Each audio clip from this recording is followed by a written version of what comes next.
প্রিয় দর্শক, এটিএন বাংলা নিয়মিত আইন বিষয়ক আলোচনা অনুষ্ঠান ল অ্যান্ড অর্ডারে আপনাদেরকে স্বাগত জানাচ্ছি।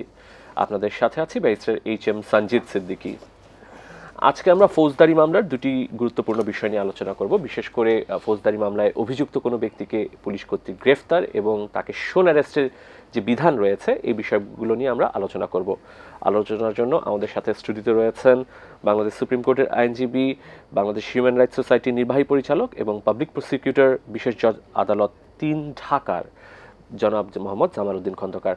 স্যার, আপনাকে আমাদের অনুষ্ঠানে স্বাগত জানাচ্ছি।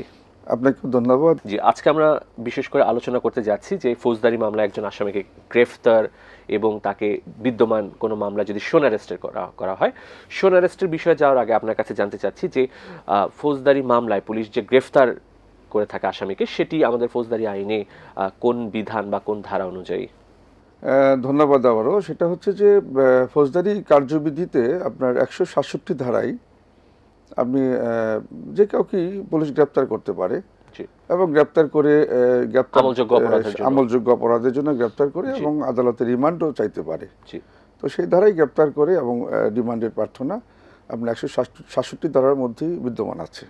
জি, আমরা অনেক ক্ষেত্রে দেখে থাকি যে অআমলযোগ্য অপরাধে পুলিশ গ্রেফতার করে থাকে। বিশেষ করে আমরা যেটি একটি প্রচলিত আছে যে 54-এ অ্যারেস্ট করে থাকে, ৫৪ ধারায় অ্যারেস্ট করা হয়েছে, সেটি সম্পর্কে জানতে চাচ্ছি। আসলে ৫৪ ধারার বিষয়টা অত্যন্ত ব্যাপক। জি, এখানে আসলে ৫৪ ধারাটা এটা হচ্ছে যে সন্দেহমূলকভাবে মানে কাউকে গ্রেফতার করা। জি, কোনো মামলা এখনো রুজু করা হয়নি, রুজু করা হয়নি অথবা রুজু করা হবে।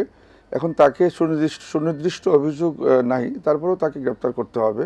গ্রেপ্তার না করলে সে পালিয়ে যাবে, হারিয়ে যাবে, তাকে পাওয়া যাবে না, বা তার কাছ থেকে অস্ত্র আছে বা কোনো গোলা বারুদ আছে, অথবা তার কাছে অবৈধ কোনো মাদক আছে, অথবা দেশের বা রাষ্ট্রবিরোধী কিছু তার কাছে কোনো মজুদ আছে। এই মুহূর্তে পুলিশ যদি ইনফর্ম হয় তখন এই পুলিশ তাকে গ্রেপ্তার করতে পারে। এই কারণে যে মামলা করতে করতে মামলার আদালতে আসতে আসতে সেই ব্যক্তিটি সেখান থেকে পালিয়ে যেতে পারে। রাষ্ট্রের ক্ষতি হবে, দেশের ক্ষতি হবে, যার ফলে পুলিশ বা তিনি কোনো ফৌজদারি অপরাধ সংগঠিত করতে পারেন, এই বিষয়ে তথ্য প্রমাণাদি আছে পুলিশের কাছে, সেক্ষেত্রে ৫৪ ধারায় গ্রেফতারের সুযোগ রয়েছে। জি, আমরা অনেক ক্ষেত্রে দেখে থাকি যে ৫৪ ধারায় কোনো ব্যক্তিকে গ্রেফতারের পরে পরবর্তীতে কয়েকদিন পরে বা কিছুদিন পরে পুলিশ তাকে পুরাতন একটি মামলায় শোন অ্যারেস্ট করে থাকে। এটির বিষয়ে আইনে কি বলা হয়েছে এবং শোন অ্যারেস্ট বলতে আমরা আসলে কি বুঝি? এর কি কোনো আইনগত ভিত্তি রয়েছে কিনা? আসলে আপনি অনেক সুন্দর একটা প্রশ্ন করেছেন যে আসলে শোন অ্যারেস্ট বলতে আমাদের সংবিধান বলেন, আমাদের আইন বলেন, বা পিআরবি যেটাকে বলে, পুলিশ রেগুলেশনস অফ বেঙ্গলে যেটা বলেন, সেখানে কোথাও কিন্তু এই শোন অ্যারেস্ট বলতে কোনো বক্তব্য নেই, সুনির্দিষ্টভাবে এবং কোনো শব্দগুচ্ছ কিন্তু নেই যে শোন অ্যারেস্ট কি। বাংলা বলতে আমরা গ্রেপ্তার দেখানো। একজন মানুষ যদি শোন অ্যারেস্টের বিষয়টা এরকম হয় যে একজন মানুষ পূর্ব থেকেই সে জেলে ছিল বা পুলিশ হেফাজতে ছিল, এখন তাকে পরবর্তী সময়ে হয়তো সে রিলিফ পেয়ে, আদালতের মাধ্যমে রিলিফ পেয়ে গেল, জামিন পেয়ে গেল, এখন সেজন্য বের না হতে পারে। এটা মেলাফাইডি একটা, আমি মনে করি শোন অ্যারেস্টটা মানে সম্পূর্ণ আইন পরিপন্থী, সংবিধান পরিপন্থী। আমাদের সংবিধানে আপনি জানেন যে আমাদের সংবিধানে যে অনুচ্ছেদ 33 বলে উপ অনুচ্ছেদ হচ্ছে আপনার 2, ওখানে স্পষ্টত বলা আছে যে কোনো মানুষকে তার মৌলিক অধিকারের মধ্যেই পড়ে যদি গ্রেপ্তার করতে হয় তাকে সুনির্দিষ্ট একটা ব্যাখ্যা বা কারণ উল্লেখ করে 24 আওয়ার্সের মধ্যে জুরিডিকশন যে ম্যাজিস্ট্রেট আছে, প্রথম শ্রেণীর ম্যাজিস্ট্রেটের কাছে সেন্ড করতে হবে 24 আওয়ার্সের মধ্যে। এবং আমাদের সিআরপিসি 61, সিআরপিসির যে আমাদের ফৌজদারি কার্যবিধি যেটা আছে, এটা 61 ধারায় এভাবে স্পষ্ট বলা আছে যে কোনো মানুষকে গ্রেপ্তার করার পরে এবং তাকে 24 আওয়ার্সের মধ্যে ম্যাজিস্ট্রেটের নিকট প্রেরণ করা এটা বাধ্যতামূলক। কিন্তু হচ্ছে কি, আমাদের শোন অ্যারেস্টটা দেখেন এতই অমানবিক হয় যে একজন মানুষ মুক্তি জামিনে, একজন জজ বা বিচারক মুক্তি দিল এবং তাকে পুলিশ বিনা কারণে, আমি বলবো যে অকারণে গ্রেপ্তার দেখানো আর কি। আপনি গ্রেপ্তার করতে হলে কোনো মানুষকে তখন বিজ্ঞ আদালতের পারমিশন নিতে হবে। আচ্ছা, এই বিষয়ে আমি একটু যুক্ত করতে চাচ্ছি আপনার সাথে। আমরা অনেক ক্ষেত্রে দেখে থাকি যে এমন কোনো মামলায় শোন অ্যারেস্ট করা হয় বা গ্রেফতার দেখানো হয় যে মামলায় উক্ত আসামির এজাহারভুক্ত উনি আসামি নয়, এজাহারে নাম নেই, ওনাকে সন্দিগ্ধভাবে ওনাকে মামলায় গ্রেফতার দেখানো হচ্ছে সন্দিগ্ধ আসামি হিসেবে, সেটি কতটুকু আইন সিদ্ধ বা সংবিধান সমর্থন? সম্পূর্ণ এটা আমাদের সংবিধানের লঙ্ঘন, আইনের দণ্ডবিধি, ফৌজদারি কার্যবিধি, পিআরবি এবং আমাদের মানুষের যে মৌলিক অধিকার। যদি এজাহারভুক্ত আসামি হয় তাকে শোন অ্যারেস্টের একটি সুযোগ রয়েছে, কিন্তু যদি উনি এজাহার বহির্ভূত আসামি হন সেক্ষেত্রে এখন হচ্ছে কি যে যেটা আমাদের যে প্র্যাকটিসটা হচ্ছে আসলে, মানে শোন অ্যারেস্ট তো আসলে আইনের কোথাও নাই, যে কোথাও আইনের এটা ব্যর্থ। আমি মনে করি যে এটা একটা আইন বহির্ভূত একটি অ্যাকশন বা কাজ। এখন একটা মানুষ জেলের মধ্যে আছে, সে আজকে জামিনে বের হবে, এখন তাকে ভিতরে তাদের লোকজন ওয়েট করছে যে আমার আসামিটা বের হবে, কিন্তু ওখান থেকে খবর আসলো যে না, তার নামে আরেকটা মামলার ফরওয়ার্ডিং আসছে, হ্যাঁ, তাকে ছাড়া যাবে না।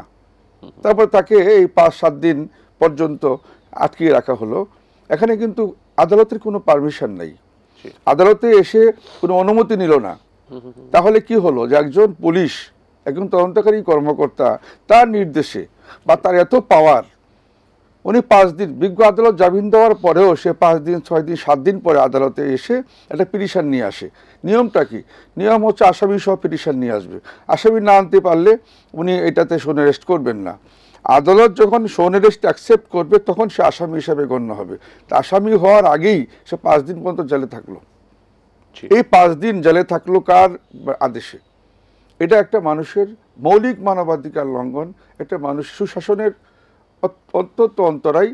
তো সেই কারণে আমি আপনাকে একটু ভালো বলি, যে একটা এক্সাম্পল দিই, সেটা হচ্ছে অতি সম্প্রতিকালে আমাদের ঢাকা কোর্টে, বাংলাদেশে আমি মনে হয় কোথাও এটা হয় না, শোন অ্যারেস্ট যখন আবেদন নিয়ে আসে তখন কিন্তু আইনজীবীর বক্তব্য রাখার কোনো সুযোগ নাই, বা আইনজীবীকে সেই সুযোগটা দেওয়া হয় না।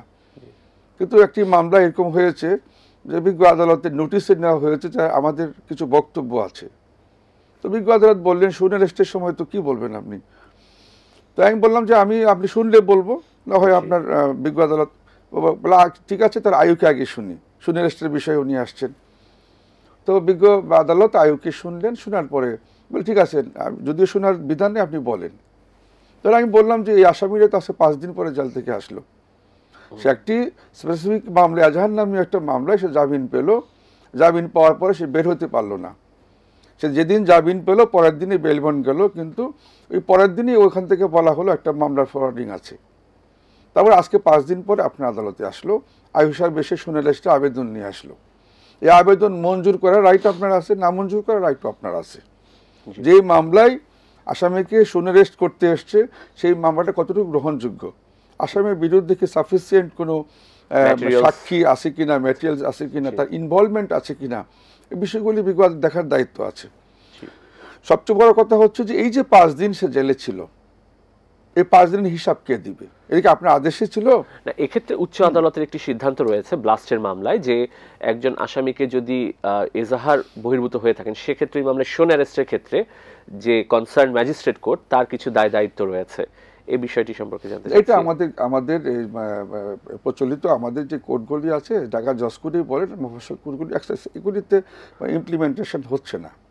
আপিল বিভাগ এবং হাইকোর্টের এখানে আপনার একজন সে তো হাইকোর্টে আপনার রিটের মাধ্যমে আমরা হ্যাপিয়াস কপার্সে গিয়ে সে প্রতিকার পাইতে পারে, কিন্তু কথা হচ্ছে যে আপনি যে কথাটা বললেন যে এই হাইকোর্টের যে নির্দেশনা থাকা সত্ত্বেও কিন্তু সেটা কিন্তু এখানে প্রতিপালিত বাস্তবায়ন করা হচ্ছে না যথাযথভাবে। যখন কোনো আসামিকে শোন অ্যারেস্ট করা হয়ে থাকে ফৌজদারি মামলায়, সেক্ষেত্রে তার কি প্রতিকার রয়েছে? ফৌজদারি মামলায় যখন কোন আসামি গ্রেপ্তার করা হয় তখন সেই আসামিকে শোন অ্যারেস্ট করা হয়। শোন অ্যারেস্ট করা হয়। তাই আসামি আসলে প্রতিকার পাওয়ার জন্য তার অনেকগুলি পথ আছে আসলে। সে মানবাধিকার কমিশনে সে অভিযোগ করতে পারে, অথবা পুলিশের যে বিভাগীয় যে সংস্থা আছে, পুলিশ যে বিভাগীয় সংস্থায় সে অভিযোগ করতে পারে, অথবা হ্যাপিয়াস কপার্সের মাধ্যমে, যেটা আমি আগে বলেছি যে মহামান্য হাইকোর্টের রিটের মাধ্যমেও সে প্রতিকার চাইতে পারে। এবং এই বিষয়টা আমি মনে করি যে একজন নাগরিকের অত্যন্ত তার মৌলিক অধিকার লঙ্ঘিত হয় এই শোন অ্যারেস্টের মাধ্যমে। কেননা শোন অ্যারেস্ট করতে হলে আদালতের পারমিশন লাগে।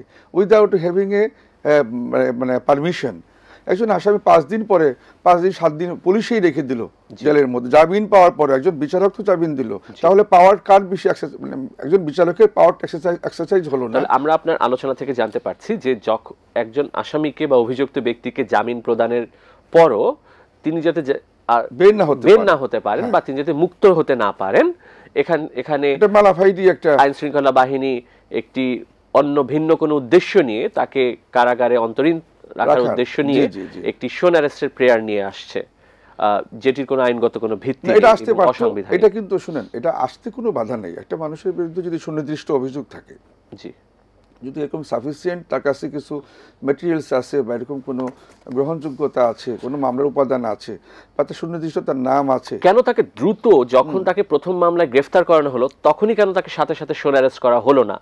এটি একটি বিষয় কিন্তু চলে আসে এখানে।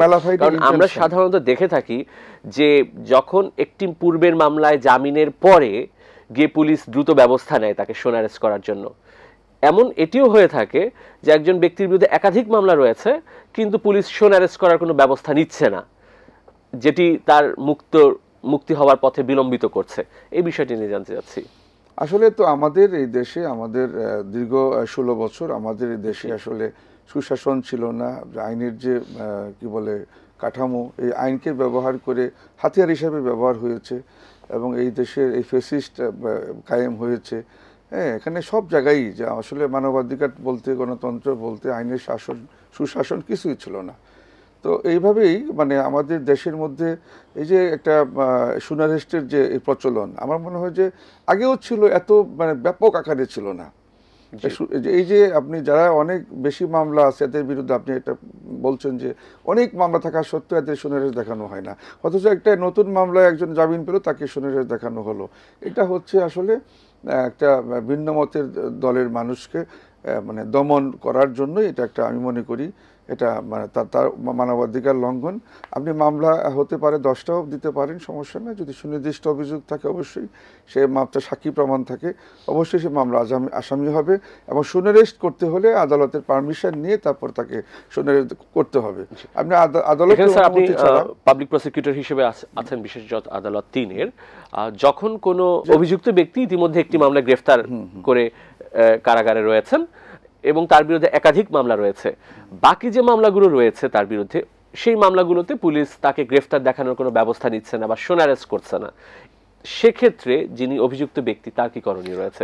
তিনি কি আদালতে দরখাস্ত দিয়ে বলতে পারবেন যে আমাকে ওই মামলাগুলোতে শোন অ্যারেস্ট করা হোক? বলার সুযোগ আছে অথবা নাই, আমি দুটোই বলতে পারি। কারণ তিনি যে পর্যন্ত শোন অ্যারেস্ট না হবেন তিনি কিন্তু এগুলোর বিরুদ্ধে জামিন আদালতে যাওয়ার কোনো সুযোগ থাকছে না। এবং শোন অ্যারেস্টের কারণে একজন আসামির তার তথ্য সে পাচ্ছে না, মানে আমি আসামির যে লোকজন থাকে তারাও কিন্তু জানতে পারে না, হ্যাঁ, যে এসে তার আসামিটা কোথায় আছে, কিভাবে আছে।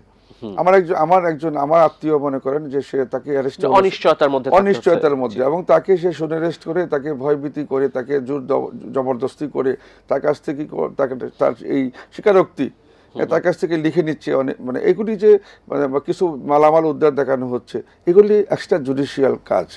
এই জন্য আমি যে কথাটা বলবো আজকে আপনার কাছে, আজকে আমি আমার দর্শকদেরকে বলতে চাই যে হচ্ছে কি যে আমাদের স্বাধীন তদন্ত কমিশন আসলে খুব জরুরি।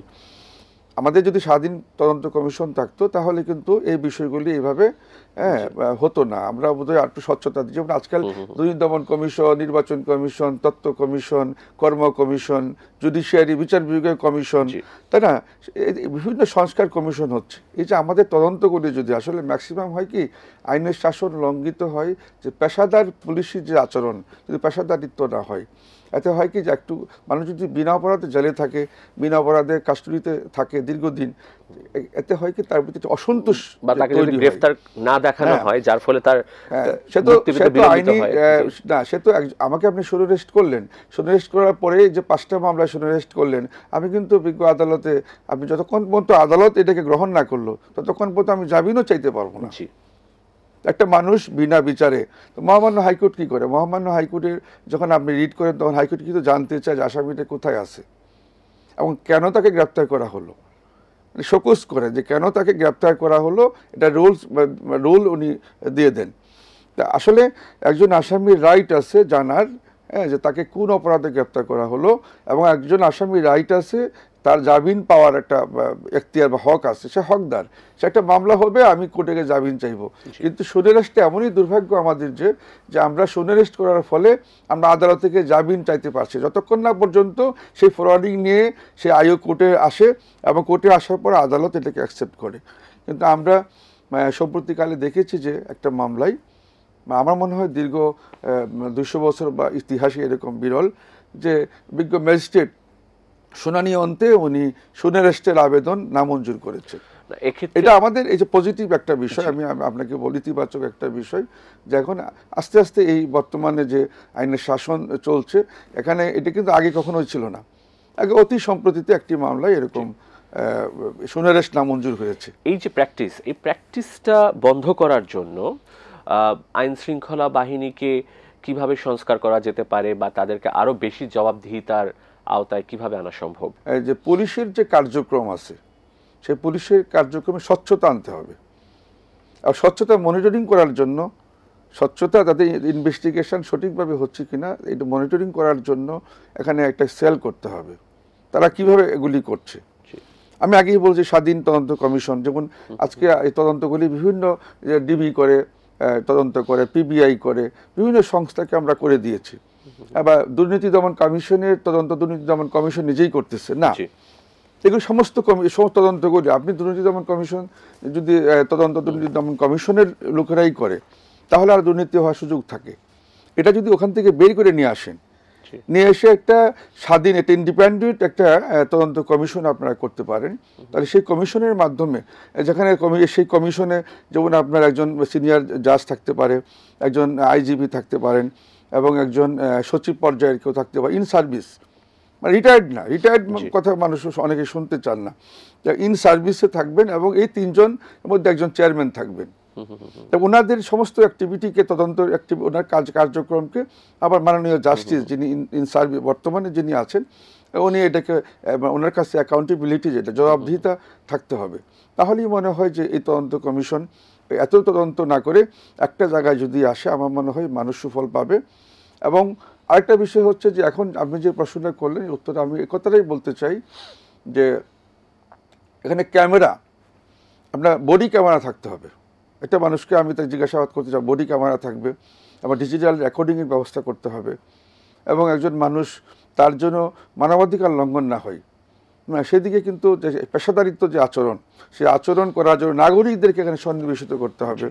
এবং এখানে যারা প্রসিকিউটর আছে, আমরা যদি প্রসিকিউটরকে প্রসিকিউটরকে যদি আপনি ইনভেস্টিগেশন এখানে ইনক্লুড করেন, এই যে যখন ইনভেস্টিগেশন হয়, রিমান্ড হয় বা জিজ্ঞাসাবাদ হয়, একজন প্রসিকিউটর থাকলে হয় কি অনেক মামলা কোর্ট পর্যন্ত আসে না, অনেক মামলা, অনেক মানে বিচারিক কার্যক্রম কমে যায় ওখানে। কিন্তু আজকে দেখবেন যে আজকে যে নতুন আমাদের আইন উপদেষ্টা, মাননীয় আইন উপদেষ্টা, উনি আমাদের সিআরপিসির 173 ক উনি একটা ধারা সংযোজন করেছেন নতুন 2025 সালের পহেলা জুলাই বোধহয় এই আইনটা উনি করেছেন। এখানে বলছেন যে উনি কি যে মানে পুলিশ ইচ্ছা করলে, পুলিশের যে কমিশনার আছেন অথবা পুলিশের ডিআইজি আছেন অথবা পুলিশের এসপি আছেন, ওনারা কি বলে ওই যে আয়ুর কাছ থেকে যে ইনভেস্টিগেশন করবে ওনার কাছ থেকে নিয়ে ওনারা অনেক নাম কর্তন করতে পারবেন এবং বিজ্ঞ আদালতে আসার পরে আদালতও করতে, এগুলি তো আসলে এক্সিস্টেন্স আছে, কিন্তু এখনই আছে। আমরা কিন্তু একটা মামলা করতে গেলে 200 ধারা জবানবন্দি দিয়ে কিন্তু মামলাটা করি, বিজ্ঞ আদালত কিন্তু মামলাটা সরাসরি নিতে পারেন যদি মনে করেন যে জিআর মামলার ক্ষেত্রে কি হচ্ছে, যখন একটা এফআইআর দায়ের হয়ে যাচ্ছে তখন কি একজন আসামিকে ওই এফআইআর থেকে বাদ দেওয়ার সুযোগ রয়েছে পুলিশ প্রতিবেদন? এটা না, একজন জিআর মামলার ক্ষেত্রে যদি অন্তর্বর্তীকালীন সরকারের আইন উপদেষ্টা বলেছেন, এটাকে সাধুবাদ জানাই, আমি বলি আপনাকে, সেটা হচ্ছে কি এই একজন বাদ দেওয়ার যে বিষয়টা, একজনকে আপনি এফআইআর নাম আছে, আপনি তাকে বাদ দিবেন যদি সাক্ষী প্রমাণ না পান, আপনি সুনির্দিষ্টভাবে 161 যেটা আছে তার জবানবন্দি গ্রহণ করে স্টেটমেন্ট নিয়ে 161 স্টেটমেন্ট নিয়ে আপনি ইচ্ছা করে তাকে বাদ দিতে পারবেন, আইনে কোনো বাধা নেই। এখানে কিন্তু সেটা একজন তো তদন্ত প্রতিবেদন আসার পূর্বেও সম্ভব। হ্যাঁ একদম সম্ভব। এটা উনি একজন আয়ুষ সাহেব ইনভেস্টিগেশন করে দেখলো 1 নম্বর আসামি, যার 1 নম্বরে যার সিরিয়াল আছে, জি। তার বিরুদ্ধে কোনো সাক্ষী পাওয়া গেল না, তার কাছ থেকে কোনো মালামাল উদ্ধার হলো না এবং সুনির্দিষ্ট অভিযোগ তার বিরুদ্ধে নেই। তখন উনি কিন্তু এই সমস্ত বিষয়গুলি লিখে সন্নিবেশিত করে চার্জশিটে উল্লেখ করে উনি তার অব্যাহতি চাইতে পারেন। এতে আইনগত কোনো সেটা বাধা তো নেই। পুলিশ প্রতিবেদন বা হ্যাঁ। পুলিশ প্রতিবেদন আসার পরে, আচ্ছা, চার্জশিট দেওয়ার পরে, চার্জশিট আসার পরেও বিজ্ঞ আদালত পূর্বে হ্যাঁ চার্জশিট দেওয়ার পূর্বে সেটা কি বাদ দেওয়ার সুযোগ রয়েছে? না, চার্জশিট দেওয়ার পূর্বে আপনি বাদ দিবেন কিভাবে? আপনি বাদ দেওয়ার সুযোগ নেই। হ্যাঁ, তো এখানে চার্জশিট দেওয়ার পূর্বে যে বাদ দিবেন আপনি, সেটা কিন্তু এখনো যখন তবে প্রধান আইন উপদেষ্টা বলেছেন যে চার্জশিটের পূর্বেই তারা একটি ফৌজদারি কার্যবিধিতে পরিবর্তন আনতে যাচ্ছে, যে একটি প্রাথমিক হ্যাঁ পুলিশ প্রতিবেদন দিয়ে জমা দিয়ে সেটিকে সেখান থেকে এটা বাদ কিন্তু দেওয়ার প্রস্তাবনা করা আপনি হয়েছে। জানেন, যেহেতু আপনি প্র্যাকটিস করেন মহামান্য হাইকোর্টে, যে আপনি এটা জানেন যে একটা চার্জশিট দেওয়ার আগে এই চার্জশিটটা কিন্তু মানে ওসি এবং এসপি মানে ওনাদের যে ওনারা কিন্তু দেখেন, একজন আয়ুষ সাহেবের এই চার্জশিট কিন্তু ওনারা কিন্তু পর্যবেক্ষণ করেন, পর্যালোচনা করেন, ওনাদের অবজারভেশন করেন, করে ওনারাই কিন্তু তখন বলে দেন যে এই আসামি এই অবস্থায় এভাবে থাকবে, ওকে বাদ দাও, ওকে রাখো। এটা কিন্তু এখনো এই বর্তমান 173 ধারার মধ্যে প্রচলিত আছে। তারপরে যদি আসামির নামটা চলে আসে, বিজ্ঞ আদালতে আসার পরে যখন চার্জ গঠন হয়, চার্জ হিয়ারিং হয়, তখন কিন্তু চার্জের সময় কিন্তু বিজ্ঞ আদালত মানে যদি মনে করে তার বিরুদ্ধে কোনো স্পেসিফিক অ্যালিগেশনস নাই, কোনো অপরাধ তার বিরুদ্ধে, দর্তব্য অপরাধ তার বিরুদ্ধে নেই, আদালত কিন্তু ডিসচার্জ করতে পারেন 241-এ। এতে আইনগত কোনো বাধা নেই তো। তবে যেটি একটি পরিবর্তন ফৌজদারি কার্যবিধিতে আনার প্রস্তাবনা দেওয়া হয়েছে, সেটি হচ্ছে চার্জশিট দেওয়ার পূর্বেই প্রাথমিক একটি পুলিশ প্রতিবেদন দিয়ে যাদেরকে আসলে শুধুমাত্র হয়রানি করার জন্য অন্তর্ভুক্ত করা হয়েছে এজাহারে, তাদের নামগুলো বাদ দেওয়ার একটি প্রস্তাবনা এসেছে সরকার থেকে। সেটির বিষয়ে জানতে চাচ্ছি। এতে করে হয় কি, এতে আমি দুইটা ইতিবাচকও আছে, নেতিবাচক। প্রাথমিক প্রতিবেদনের মাধ্যমে কিছু নেতিবাচকও আছে, মানে ইতিবাচক আছে, নেতিবাচকও আছে। কারণ কি, এতে হয় কি যে পুলিশকে আরো ক্ষমতা দেওয়া হলো। জি, যে পুলিশকে আপনি আসামি কে হবে না, তাহলে পুলিশকে প্রভূত ক্ষমতা দেওয়া হলো। তাহলে এইভাবে তো আপনি ক্ষমতাকে, আগে তো ক্ষমতা ছিল এক জায়গার মধ্যে ছিল, এখন আপনি ক্ষমতাটা দিয়ে দিচ্ছেন পুলিশের কাছে।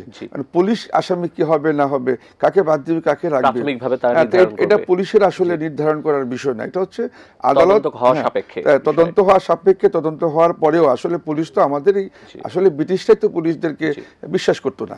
তারপরে তো 164-এ অতগুলি 10টা কলাম লিখতে হয়েছে। তো ব্রিটিশরাও কিন্তু পুলিশদেরকে এত একদম সন্দেহের ঊর্ধ্বে রাখে নাই। সে কারণে পুলিশকে অত বিশ্বাস করার কোনো সুযোগ নেই।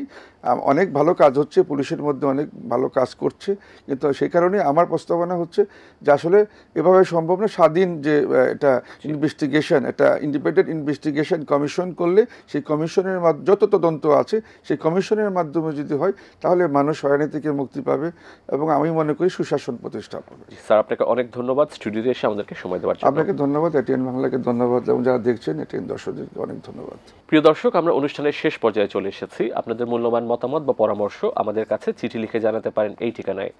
পরিচালক, law and order, ATN Bangla, ওয়াসা ভবন, 2য় তলা, 98 কাজী নজরুল ইসলাম অ্যাভিনিউ, কারওয়ান বাজার, ঢাকা 1215। তাছাড়া আমাদের কাছে ইমেল করতে পারেন l.orderatn@gmail.com। আগামী পর্বে আইনের নতুন কোনো বিষয় নিয়ে নতুন কোনো অতিথির সাথে আপনাদের সামনে উপস্থিত হচ্ছি। সে পর্যন্ত ভালো থাকুন। খোদা হাফেজ।